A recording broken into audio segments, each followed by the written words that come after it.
Are you feeling stuck in unhealthy habits, toxic relationships, or low self esteem?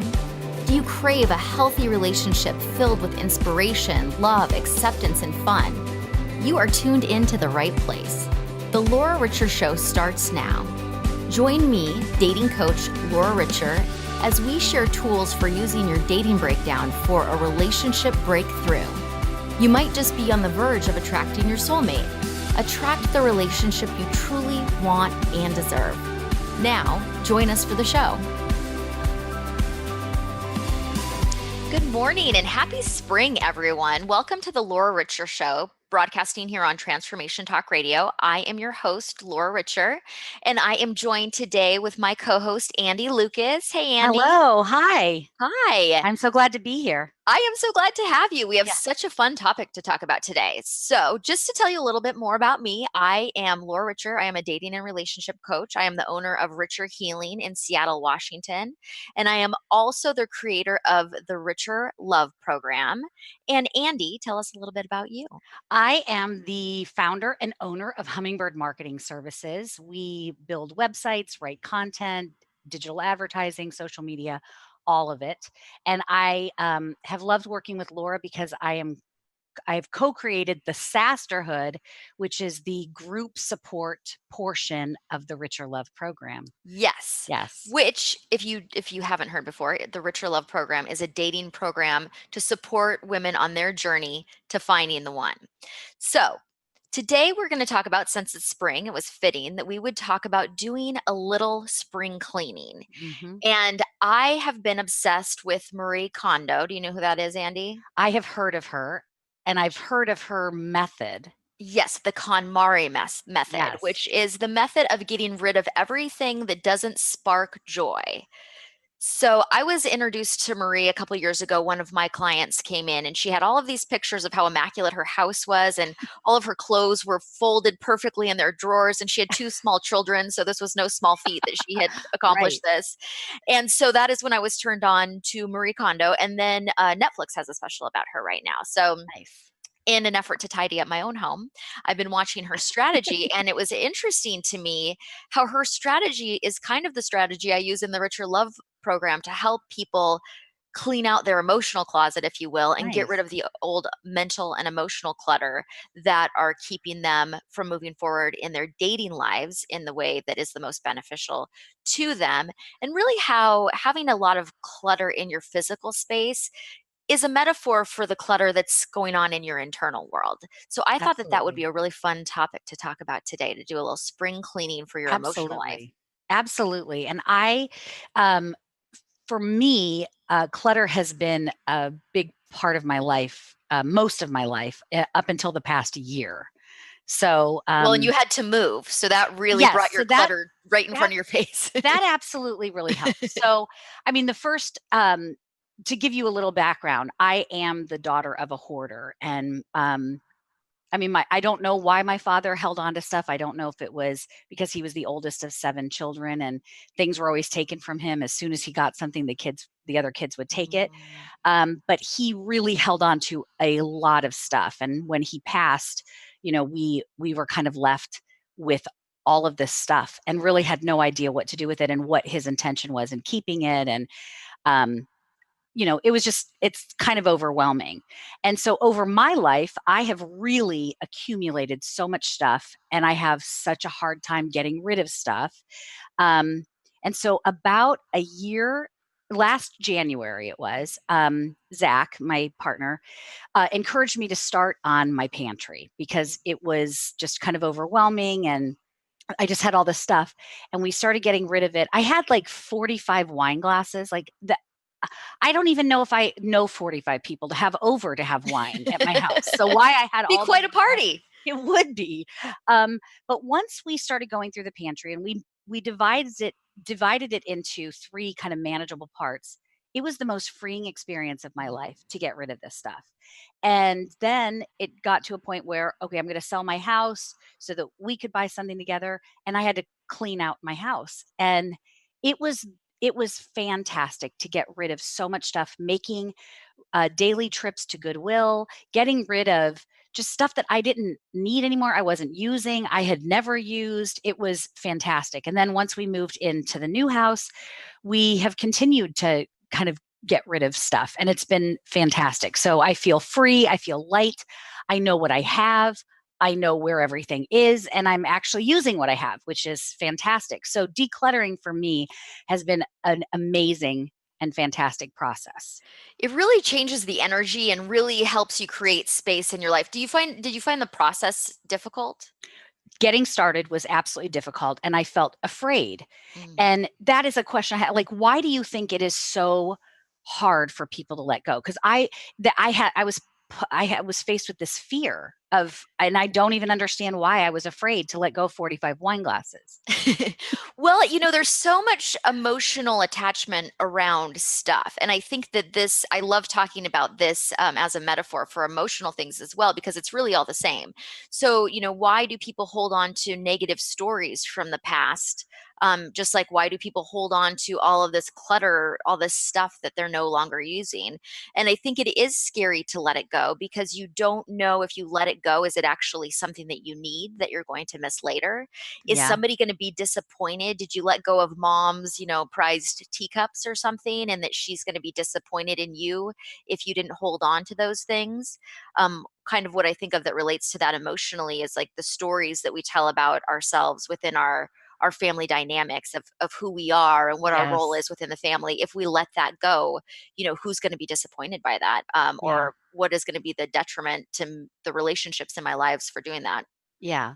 So I think there's a lot of reasons why it's difficult to let go. I also think it just seems sometimes so overwhelming.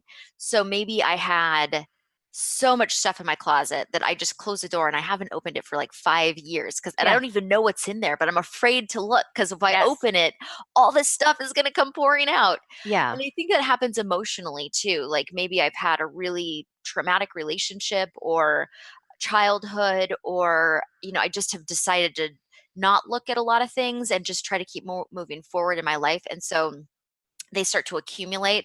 And now I'm kind of afraid of what's going on back there, but I haven't looked at it in so long. I don't even really know what it is.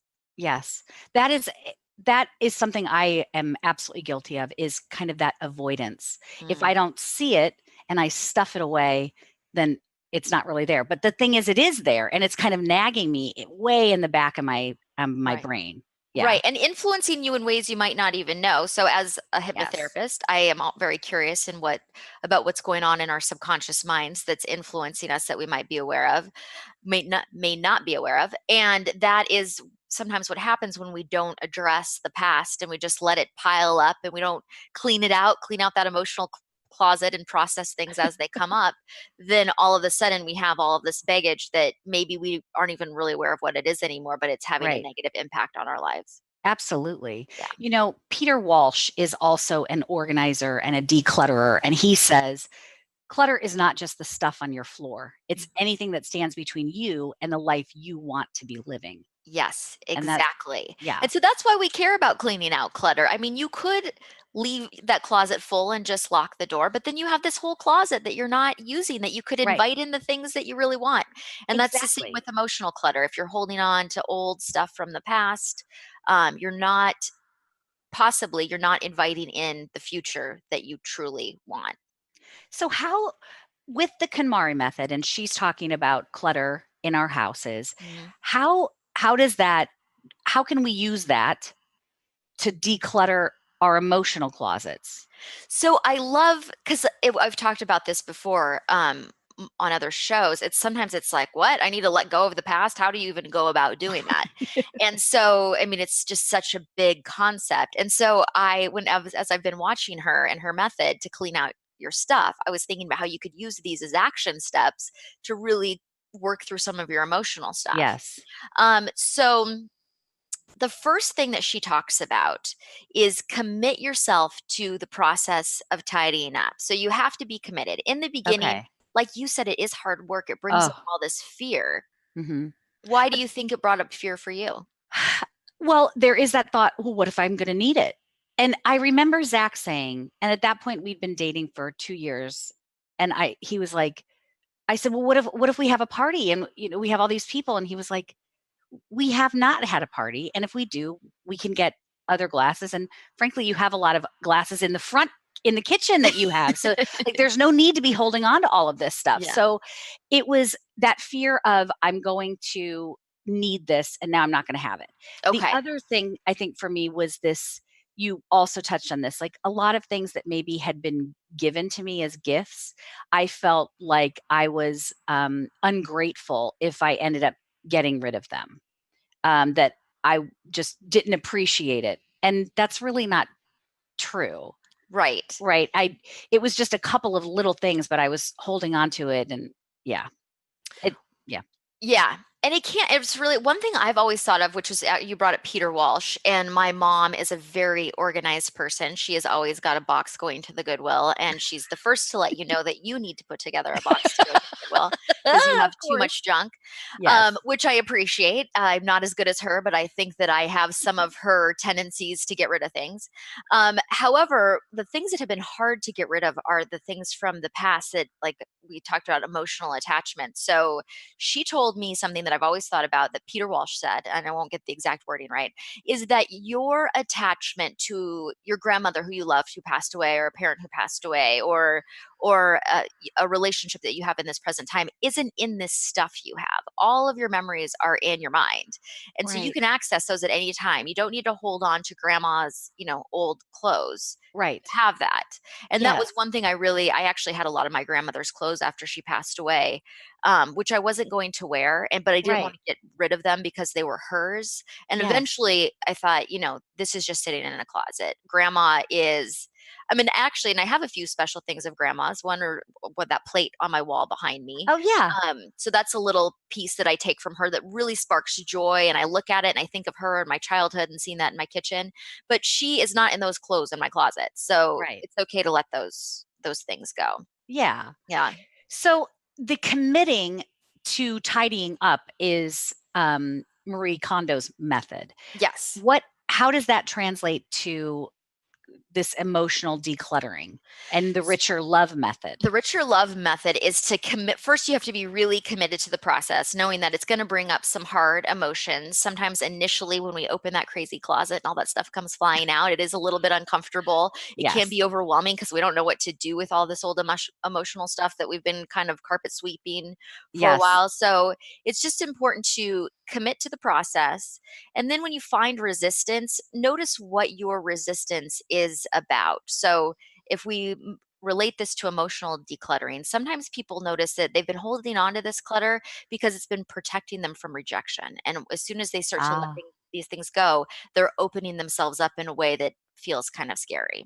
yeah. Um, Another reason that they may hold on to their clutter is it's just not the right time for a relationship. Maybe they really need to be doing this work before they can open up to being in a healthy, committed relationship, and that this process is going to kind of force them to do that. So you have to have the commitment and the willingness to deal with the Yes. hard stuff to be able to move forward. Yeah. And you brought up that you're a hypnotherapist, and I remember um, the first time I was able to do hypnotherapy with you, and I couldn't stop crying. And you said, "Oh, everybody cries the first time," Hmm. because you're like you said, kind of the floodgates are opening. I was really tapping into it, Yeah. into stuff I didn't even know was there. Yeah. It's really crazy. That is the magic of hypnotherapy, and I Yeah. don't want to scare anyone, but I would say 95% of the people that sit in my chair the first session do cry because what has brought them to the place where they're wanting to come see me is that they do need some kind of emotional release, that they have Yes. become so bogged down with their mental and emotional clutter that it's becoming uncomfortable.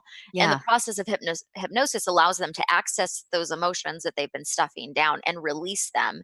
So, Uh-huh. well, if you're a person who doesn't like to cry or show emotion that's uncomfortable, afterwards, most of my Oh, clients report feeling so much better. I did. I felt buoyant. I just felt it. Yeah. It was so freeing, just like getting rid of all the stuff. It was Yes. so freeing and I remember thinking afterwards, like, why was I even holding on to, I didn't even know I was holding on to some of that Right. stuff Yeah. because And it's sometimes so it's old buried. stuff. Yeah. Yes. Yeah. So So, that's very interesting. yeah. So Yeah. that's why it's important to be willing and committed, knowing that you're going to be uncomfortable a little bit, but the Yeah. reward on the other side is definitely worth it. Absolutely. So that's the first part, like commit yourself to tidying up, commit Okay. yourself to cleaning out your emotional closet. Or if you're in the Richer Love program, commit to finding love, even though it's scary Yes. sometimes. Yeah, absolutely. So what is number 2 of the KonMari method? So the other point she says is imagine your ideal lifestyle. So did you tap into this at all when you were moving and cleaning out your stuff and merging two Yes. households and all that fun stuff? Yes, because it was a struggle. The market had changed, and we had put offers on several different houses that we didn't get, and we weren't finding the right thing, and my house wasn't selling, and it was a lot of pressure. And so we both were visualizing what it would feel like. And for me, I felt us in our house, wherever that was, where we felt warm. The cats, the dog were there, and we were cooking dinner together and having a glass of wine and just enjoying our house together. And that is what I kept visualizing. Yeah. And that really helped me get through it. So, to create a result in any aspect of our lives, whether it's finding a relationship or letting go of the past or manifesting a certain amount of income or whatever you want, if you can't imagine that as a possibility, you really can't make it happen. Right. So, that is, I love that she says, imagine your ideal lifestyle. Like, you have to be able to see what might be on the other side of this mess that you're trying to Yes. clean up. So, Yeah. that is, I used this very much, the law of attraction, when I was single and dating. In the beginning, I used it to focus on what I didn't want, and so I brought more of that into my life. I kept imagining Yes. all the bad things that could happen, and then Absolutely. there they were. Hmm. But I also got to a place where I started to just really focus on my attention on what it would look like to be in my ideal relationship, what I would feel like, what that would feel like. And while I started focusing there and I didn't know who the person was going to be, I really, by the time I met him, I could imagine what it would be like to be in that relationship. And so I had to Yeah. do that work first before I could actually get the result. So that is the power of the law of attraction and visualization, is you have to be able to imagine what you want is possible. I was just reading an article by Mark Manson, and he's kind of famous for this no BS thought on living life. And he had said that it was an article about the 3 things that we were never really taught. And one of them is how one is to not take things so personally. Like we're never really taught that we take it's all about me. Hmm. Um, but one of them was to be able to take action without knowing for sure what is happening on the other side. Yeah. And so not being able to visualize that can kind of paralyze us to not take any risks, to not make any changes because we don't have anyone saying to us, this is the right move, changing careers, choosing this mate, buying this house. We don't have anyone saying, yes, this is the right move. You're doing the exact right thing that you're supposed to be doing. So Right. we're afraid to make changes because we don't have that for sure. Yeah. Yes, this is the I way to might get rid go. of that stuff and then I need it later. I'm going to have Yes, that party with 85 people. I'm going to need all those wine glasses. exactly, exactly. Yeah. Yeah. Well, and I think So that messes us up in all. I mean, everyone has a fear around, of certain aspects of their life, and that we don't get any certainty. There is no no. certainty in life, and when you start to get caught up in I need to know what the outcome is going to be, then you're never going to get anywhere. Right. You have to be Yes. able to learn how to embrace uncertainty and how to know just because something, or how to kind of put things into perspective, that just because something doesn't go the way you thought it was supposed to doesn't mean it's going awry. Like Right. it could be a perfect turn you needed to take that you didn't realize. Exactly. So that is definitely another tool in allowing yourself to just be in the uncertainty in the process. So imagine the lifestyle you want, maybe be open to the idea that you could get there in a different way than you are Yes. imagining, but just starting to move in that direction, making choices Yes. to move in that direction. I Yeah. think in relationships, this is a conversation I have with clients all the time, and I'm very sympathetic and compassionate towards this, because I definitely had my moments with the feeling of like, oh my god, I cannot take any more of this. I can't go on another bad date. I can't do it. I can't do it. I'm too fragile. I'm going to break. No. But saying like, I don't want to be disappointed. Well, unfortunately, to know whether it's going to work or not, you're going to have to get in there, and then you might Mhm. be disappointed. That's part Yeah. of the risk. But you're always going to learn something in the process. I Yes. believe every disappointment is getting us closer to a result. It's getting Yes. us really clear on what doesn't work, and it helps us correct to go in the right direction. Yeah, So just because you don't know how to get there doesn't really matter. You just need to imagine the result you want to create. exactly. And you'll get there. Yes. Yeah. So we're committing ourselves to the process. We're imagining our ideal lifestyle. Mhm. What happens next? What's the next part of the method? So the next part of the process is to finish discarding first. So she says before you arrange everything in the order that you want it to be in, first you need to get rid of all of the stuff that no longer serves you. Nice. So when we think about that in terms of emotional decluttering, I think of doing your own inner work, which could be therapy, it could be talking to your friend, it could be just journaling, whatever it is that helps you access your inner world, to help you let go of the old stories that you're holding on to that you've maybe collected throughout the years. The story of being bullied, or the story of being dumped, or the story of I'm not enough, or the story of how I failed. Like, really go into some of those stories and ask yourself, if they don't bring you joy, going to the KonMari method, why are you holding on to those stories? Why are Right. you telling them maybe to other people repeatedly? Maybe it's something that you just keep replaying and ruminating in your mind over and over. Looking at maybe limiting beliefs that you have, regrets. Start to sift through all that old baggage, and ask yourself, does this bring me joy? Sometimes it does. Sometimes people, I don't know if joy is the right word, but sometimes people get satisfaction in their negative stories. Maybe they, Yeah. feel that it defines them in some sort of way.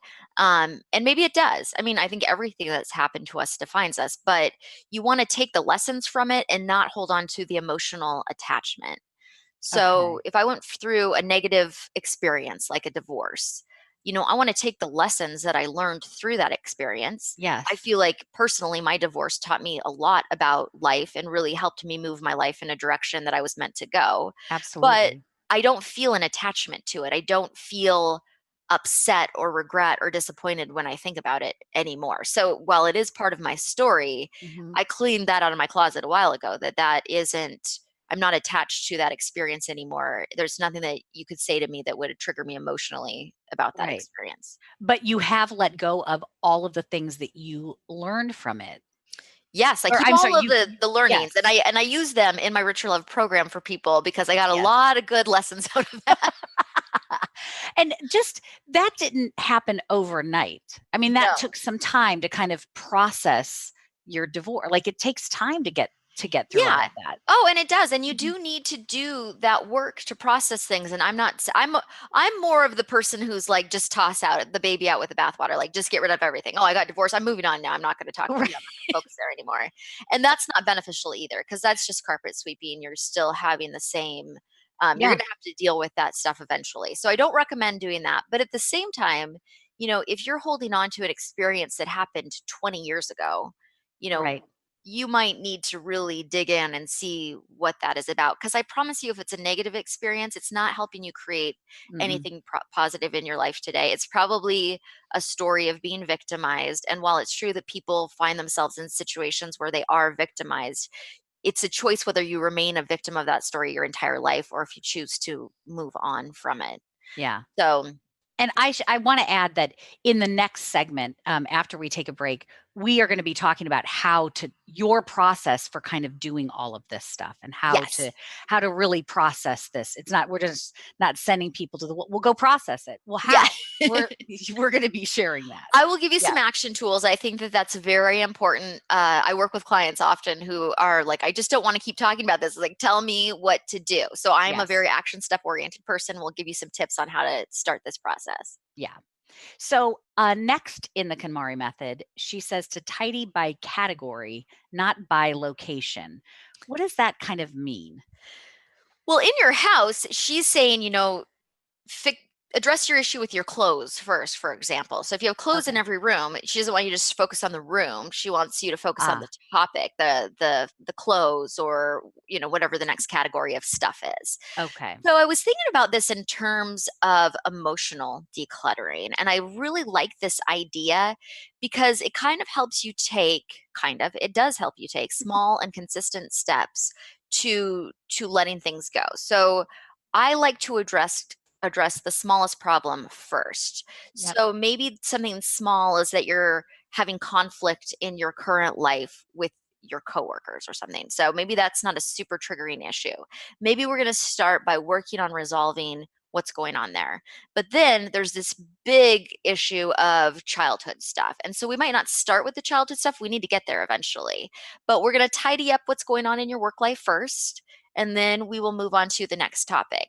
I think it becomes very overwhelming to think I have to resolve every category of every life issue Yeah. in this one program or one session. So Yeah. You can't it's just possibly starting do. small.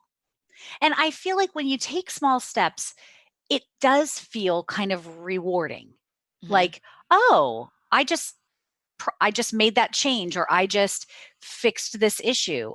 Yes. I can fix another one, Yes. instead of feeling like, oh my God, I have the whole world on my shoulders and I have to fix everything and snowballing with it. I fix this little thing. So look, I can fix another little thing. Exactly. Small Yeah. steps start to build confidence. You start to see progress and results, and then it empowers you to move on to the bigger things. But you don't have to do it all in one day. And in fact, it's really Right. not appropriate to do that.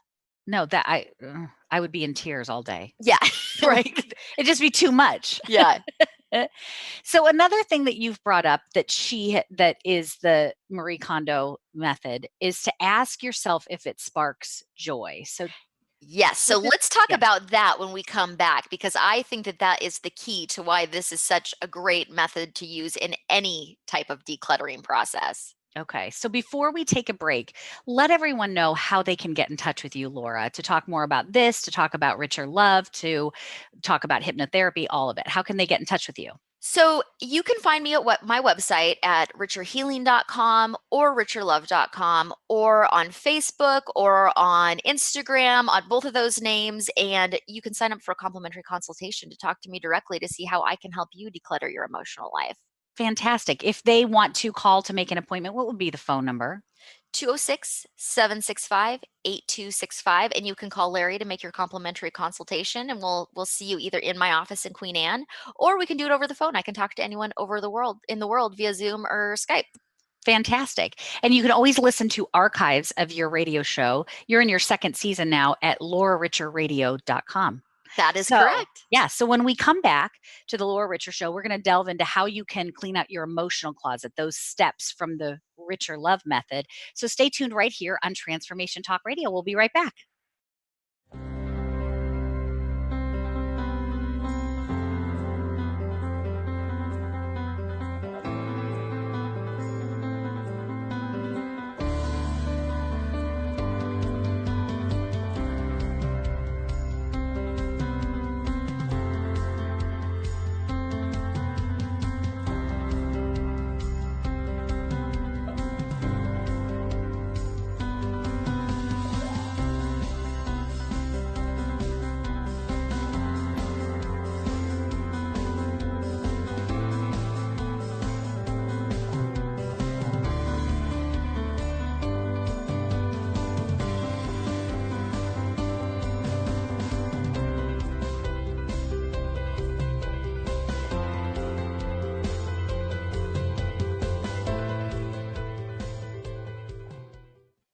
Welcome back. If you're just tuning in, you're listening to the Laura Richer Show on Transformation Talk Radio, and I am your host, Laura Richer, creator of the Richer Love Dating Program for women who find themselves single when they weren't expecting to be single.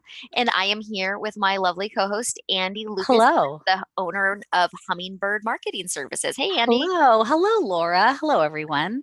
So today Spring we've been is in the air. Spring is in the Yeah. air, and that means that it is time for spring cleaning. Yes. So today we've been talking about Marie Kondo's the KonMari method for decluttering and organizing your house. Perfect time of year to get all of that old stuff out of your house and start the year fresh. It's a time of bringing in what you want for this year to come. So you want to get rid of all that old garbage. Um, but we are going to be talking about decluttering your emotional closet today. So we've Yes. kind of been going through Marie's steps throughout this program, as well as my steps for Yeah. decluttering. The last one of Marie's steps that I think is the most important that I don't want to forget is, does it bring you joy? Does holding on to this clutter spark joy? So, did you use that in your process, Andy, when you were letting go of the clutter in your house? Yes. After I finally got started with it and I was, full steam ahead, getting rid of stuff in the house to move, when I was really torn with something, like, am I really going to hold on to this?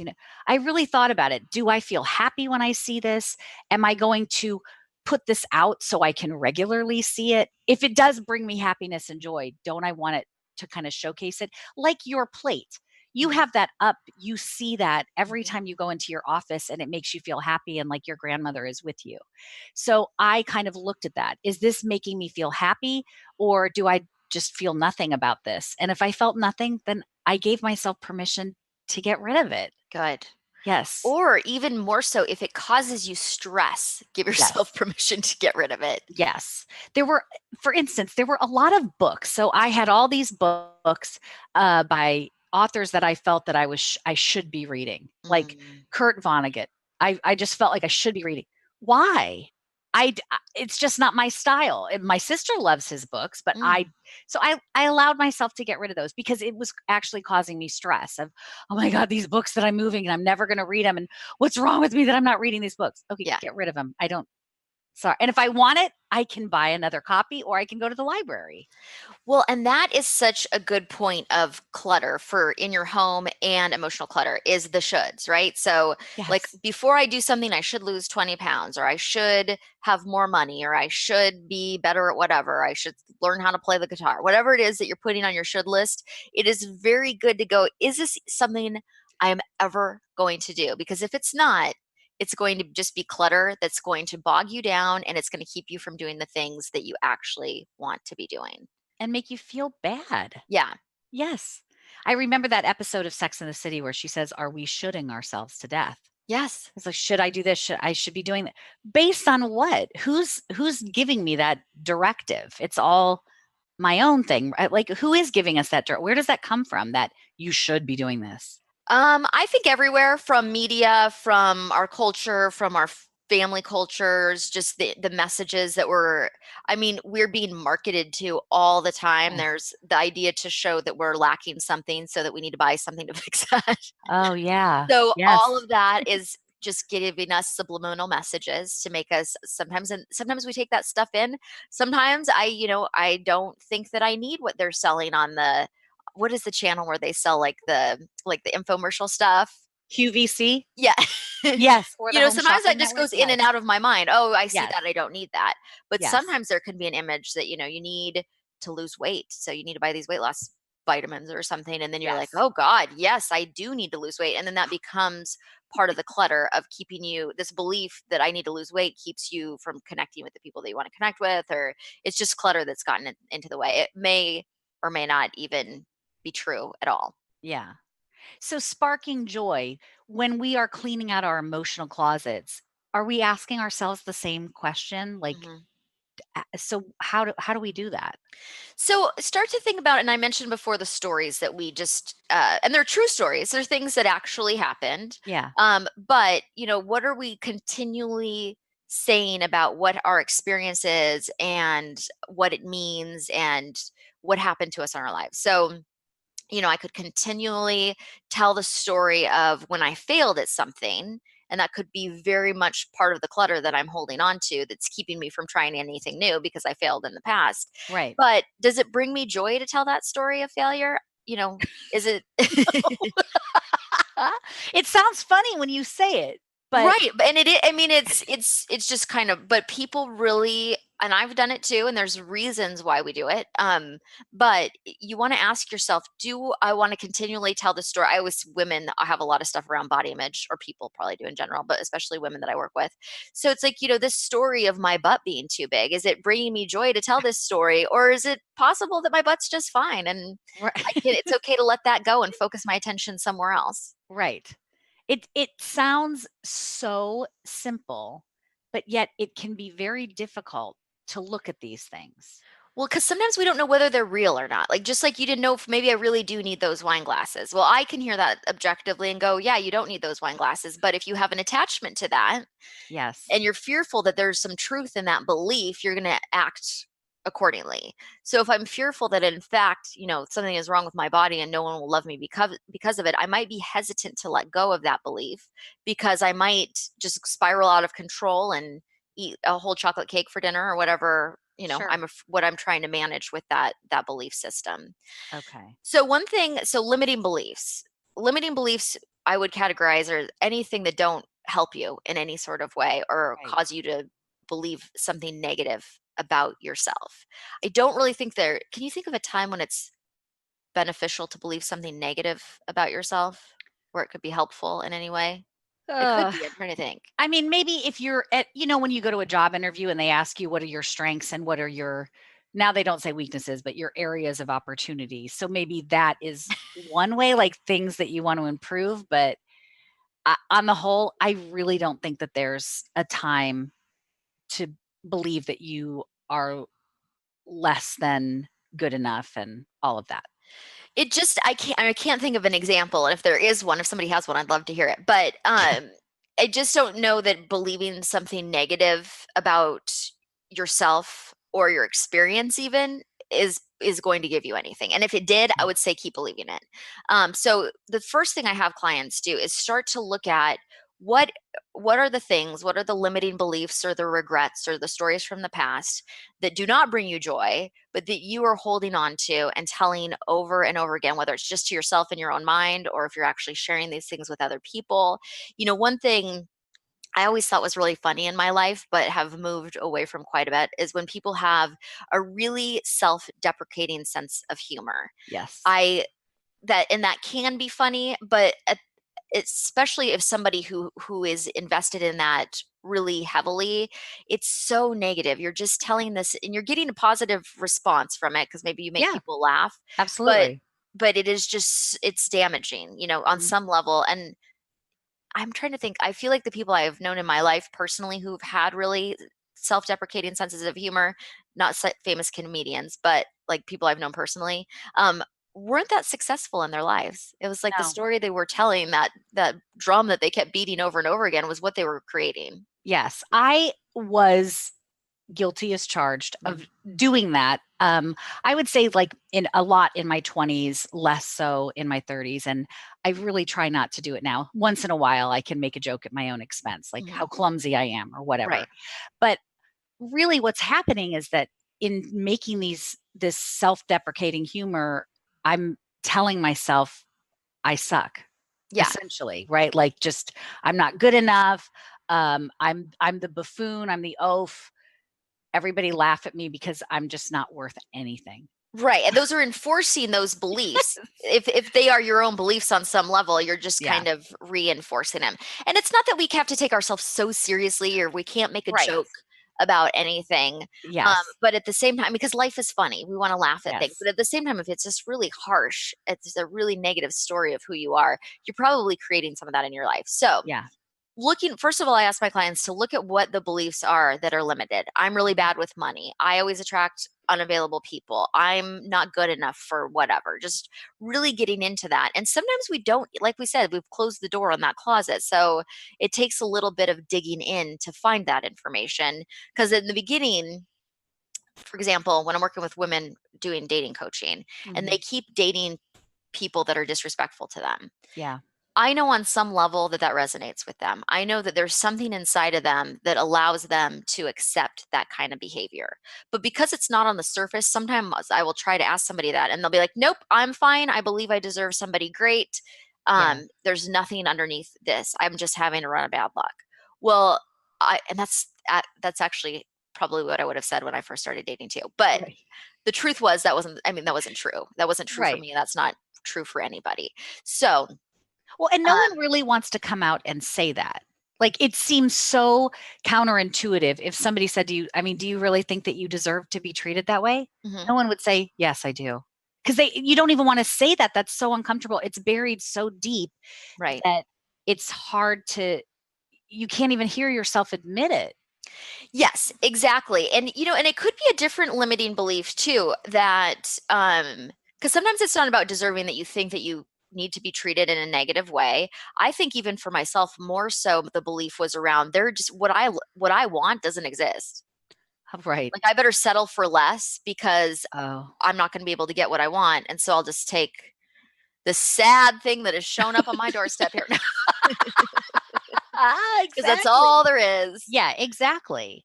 So, So, and then if we even want to go deeper with that, sometimes there is a reason why you think that's all there. What you're really saying is that's all there is for me. So, what's underneath that? yes. But yeah, it's uncomfortable to look at some of that stuff. But I really invite my clients to start digging into what is that about for you? What do you believe that is creating the experience that you do not want to be having? Right. Because you believe something that isn't Yes. in line with what you're trying That's to something, create. but it's in there. But Yeah. it's yes, it's there and affecting you.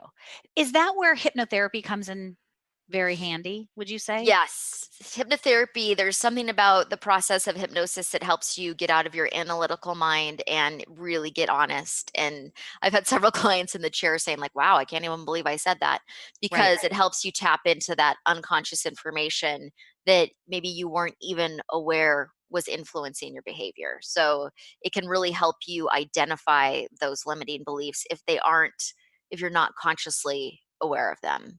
And the other thing is not to shame yourself. If we could have negative experiences even with the most positive belief system. The Yes. key is that when you do have a positive belief system and a negative experience shows up, I mean, there's no guarantee you're never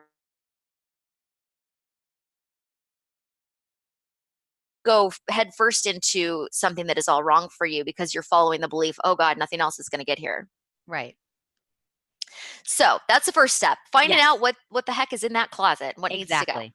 And I know you are a big kind of fan of journaling because that kind of helps get it out there. Yeah, the process of sitting down, not everyone likes journaling, but I find that the process of sitting down and writing down your thoughts helps you go deeper and find out more information about what is going on in your mind. So, Yeah. uh, what's her name? Julia Cameron, The Artist's Way. Yes. She Yeah. has a book called The Artist's Way, which she talks about when you're journaling, you sit down and you just write, 2 or 3 pages of just pure garbage, just Yep. all the Get random it out. thoughts that are floating around. Yeah. And then once you get past that, there's stuff that will start to come up from underneath that is the real juicy creative information that you're looking for. Exactly. So I think that's the benefit of journaling is it helps you clear the clutter and get under what's underneath that. If you don't like journaling, there are other ways to go about accessing that information. Like I already said, working with a hypnotherapist, any type Yep. of therapist, a coach, somebody who can help you peel the layers of what's going Yes. on Yeah. is really helpful. And a really simple, well, difficult sometimes, but simple thing you can do is to think about what you want to create in your life and then actively practice focusing on that thing, not on the opposite of it. So, if I really want to manifest a great relationship into my life, I need to actively focus on great relationships. I need to focus every time I see somebody who's in a great relationship, I need to make note of it. I need to look for Yeah. examples of it in the media, in my personal life.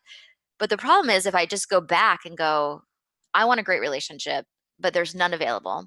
And I have proof. I have all this proof Right. because my friends, my family, Absolutely. reality TV, there's all kinds of examples of where it's not working out for people. Yeah. But if you focus your attention there, if you actively focus your attention there, you're just guiding yourself in that direction. So it's really focusing on it and seeing it. This goes back to that whole imagine your ideal life. So you're Yeah. imagining, and I like that when you see a relationship that is good and positive, Mm. make note of it and Yeah. and think about what that couple is doing and what you admire about it and how you would like to see that in your own relationship. Yeah. And you can do that in any aspect, of your life. If your clutter's around money or your clutter is around your ability to achieve things. I've had some stress lately around money. We had a snowstorm here in Seattle. I didn't work for a Oh, week, and then I had a surgery and I was out for a couple weeks, and I started to get into this old story about, oh God, maybe that, I haven't worked as much as normal. And maybe there's not going to be enough money. And then my mind wants to start thinking about, oh, in the future when who knows what kind of crazy stories yes. come up. You just But start I have been snowballing. yeah, and something valid has happened. Like I wasn't working for a couple of weeks, and that is true. I made less money during that time. However, I am actively trying not to focus my attention there because I don't want that worry and that to expand and end up being what I bring into my life, which is a lack of money. So I'm just Exactly. focusing on like this is the money that I did make, and I am grateful what's shown up already. And there's I've been doing this for almost 10 years now, and I'm Yeah. still here, so that's gonna keep going. And so it doesn't have to be just relationships, but any part of your life that you find challenging, start focusing on the proof of that it's working out. Yes. On the positive instead of drawing the negative continually back to you. Yeah, and we don't Yeah. have to be delusional. I mean, we could address real issues as they come up, but I'm not talking about real issues. A lot of times people will say, well, then I won't be prepared if something bad happens. Well, you're not really, usually when you're doing that, you're not focusing on an actual issue that is happening. You're creating a story of what could happen in the future, and that's not Right. real either. Yeah. That's awesome. So it does take you, like you said, it's simple, but it takes practice and can be a little bit difficult because just like I have a hard time meditating because my mind starts to wander. So when I'm trying to actively think of these positive things, I do that little voice starts creeping up. Well, what about this though? What Mhm. about the, like, yeah. So it is And simple those but thoughts are there, and they difficult. seem very real and scary, and a lot of times they can be very true and valid. But I was just working with this, as like, when I had a surgery a little while ago, and of course it's scary to have surgery, and so my mind goes, well, some people have died under anesthesia Oh, before, like going to these dark places. And while that is an actual fact that some people have died under yes. anesthesia, it is not going to do me any good to No. focus my attention there. So I have to direct it back to, I have a healthy body, I have a great doctor, Yes. and while the information, because I think people get hung up on the idea that, but the information is true. What I'm Mm. focusing on is negative, but it's true. Well, it doesn't, you can focus there and it is true, but it's not going to create the result you want or the It's not. experience you want. You're going to be No. afraid all the time. Yeah, and you're gonna that anxiety is debilitating sometimes, I Yeah. think. Yeah. Yeah. So becoming aware of your stuff, actively trying not to focus on it, and it's not an easy task sometimes there's a lot of stuff going on that it keeps reinforcing it to you, but being able to move your focus to what it is that you really want. Mhm. And then the other thing that was so helpful to me in dating, and this is why I developed a group component to my dating coaching program, is you need to find your people who will help you when you can't pull yourself out of your own funk, that they will be able Yes. to help you see things in a different way. In the Richer Love program, we call it the Sasterhood, Yes. and that's your group of women who are going to be supportive and honest and Hmm. real with you during your dating journey. Yeah. But in this, it is so important to surround yourself with positive, not delusional, like you said, but positive people who believe in you, who are going to support you, and who are your cheerleader, not going to bring you down. Yeah, and help you gain some perspective when you're maybe seeing the world from a really negative viewpoint. So, Yes. especially in dating, it's easy because we're so excited to meet the right person. And Mhm. then when maybe it's been a long time since we've actually connected with somebody that we really like, and then we Yeah. see somebody who like sparks that feeling of chemistry. And now we feel like, oh, this is the one. And so, when it doesn't work out, it feels like I have just lost everything. It's That was my never, that ever was going my to one happen. hope. That was it. That was the only one That for was me, and now it. it's over. Oh my god. And it really is helpful to have somebody else say that is that stupid phrase, but there's other fish in the sea is Yeah. so true. There is that just wasn't the right person for you. Right. And you and maybe even point out the reasons why you could tell this wasn't the right person, you Yeah, I know? mean, and there's usually a lot of reasons why, and having a good sisterhood can give you some really great loving support and maybe give you some feedback about why, the things that you were focusing on weren't necessarily the right things for you. I mean, I do believe this. If it is for you, it's going to work out.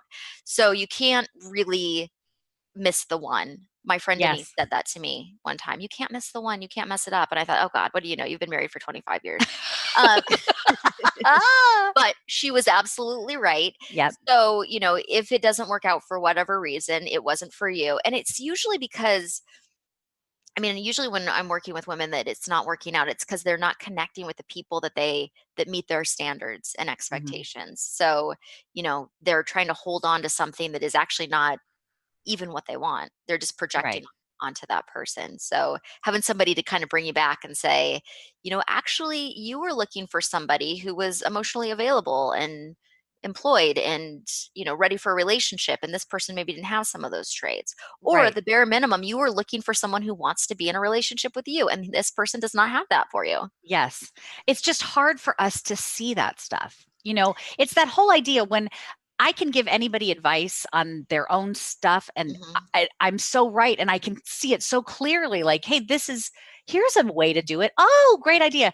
But on my own stuff, sometimes it's really hard to see it. Is it because it's hard to disconnect or Well, it's what's the because issue? you've got all that emotional clutter that's keeping you bogged down and believing old stuff or thinking, there's something that it's hard to see, I think, because you're not really clear. And I think we're not clear when we're holding on to a lot of negative emotional attachments from the past. I Yeah. got to a point in dating. I know you did. I've worked with clients who've gotten to the same place, and it's usually right when they meet somebody where you don't have those neediness Mhm. or the rose colored glasses missing all that this person has nothing that you're looking for because you're feeling stable and healthy and clear. You've cleared out all that clutter, and so you're in a good space to know what it is that you really want, and then you Yeah. move away from those behaviors on your own. You don't even need anyone to tell you, but until you get Yes. to that place, it is good to have a group who can help you out. Absolutely.